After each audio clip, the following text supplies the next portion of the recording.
नमस्कार, मैं कविता उनियाल। आप देख रहे हैं मीडिया टुडे टीवी। गुजरात दंगों में नरेंद्र मोदी की क्लीन चिट को बरकरार रखते हुए सुप्रीम कोर्ट ने अहसान जाफरी की पत्नी ज़करिया जाफरी की याचिका को खारिज कर दिया है। गुजरात दंगों में अपने सांसद पति को खो चुकी ज़करिया जाफरी को हाई कोर्ट के बाद अब सुप्रीम कोर्ट में भी निराशा हाथ लगी है। ज़करिया जाफरी की याचिका को सुप्रीम कोर्ट ने यह कहते हुए खारिज कर दिया कि इसमें कोई मेरिट नहीं है। आपको बता दें, गुजरात 2002 के दंगों में ज़करिया जाफरी के पति एहसान जाफरी को उनके घर पर ही जलाकर मार दिया गया था। तभी से उनकी विधवा इंसाफ के लिए दर दर की ठोकरें खा रही है। गुजरात दंगों के बाद ज़करिया जाफरी ने 2006 में डीजीपी के सामने नरेंद्र मोदी समेत कई अफसरों और नेताओं के खिलाफ शिकायत की थी। ज़करिया की मांग थी कि इन लोगों के खिलाफ हत्या और कई धाराओं में एफआईआर दर्ज की जाए। उस वक्त नरेंद्र मोदी गुजरात के मुख्यमंत्री थे।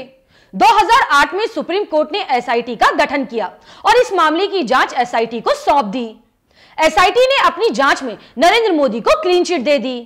एसआईटी ने नरेंद्र मोदी को यह कहते हुए क्लीन चिट दे दी कि एसआईटी के पास नरेंद्र मोदी के खिलाफ मुकदमा चलाने के लिए पर्याप्त सबूत नहीं है। इसके बाद सुप्रीम कोर्ट के आदेश पर एसआईटी ने अपनी रिपोर्ट निचली अदालत को सौंप दी। 2013 में ज़करिया जाफरी ने इस रिपोर्ट का विरोध करते हुए मजिस्ट्रेट के सामने अपनी याचिका दायर की, लेकिन मजिस्ट्रेट ने उसे खारिज कर दिया। उसके बाद ज़करिया जाफरी ने गुजरात हाई कोर्ट का दरवाजा खटखटाया। हाई कोर्ट ने भी मजिस्ट्रेट के फैसले को बरकरार रखा। उसके बाद ज़करिया जाफरी ने हाई कोर्ट के फैसले को सुप्रीम कोर्ट में चुनौती दी। सुप्रीम कोर्ट ने ज़करिया जाफरी की याचिका पर सिर्फ 14 दिन में सुनवाई कर ली और 9 दिसंबर 2021 को फैसला सुरक्षित रख लिया। ज़करिया जाफरी की तरफ से सीनियर एडवोकेट कपिल सिब्बल और एसआईटी की तरफ से सीनियर एडवोकेट मुकुल रोहतगी ने कोर्ट के सामने अपनी दलीलें रखी। कपिल सिब्बल ने कोर्ट में कहा है कि केस में अहम पहलुओं को नजरअंदाज किया गया है। एसआईटी ने मामले की महत्वपूर्ण पहलुओं पर जांच नहीं की है। इससे साबित होता है कि पुलिस इस केस में एक्टिव नहीं रही। सिब्बल ने यह भी कहा कि एसआईटी ने जिस तरह जांच की है उससे यह लगता है कि वह कुछ छुपाने की कोशिश कर रही है। उसके बाद एसआईटी ने अपनी दलील रखी।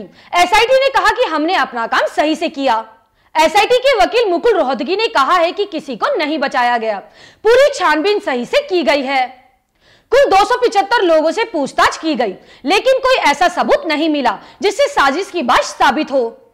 एसआईटी ने फरवरी 2012 में नरेंद्र मोदी समेत 79 लोगों को क्लीन चिट देते हुए यह कहा था कि उनके खिलाफ मुकदमा चलाने के लिए पर्याप्त सबूत नहीं है। एसआईटी की इस रिपोर्ट के बाद निचली अदालत ने सभी को क्लीन चिट दे दी थी।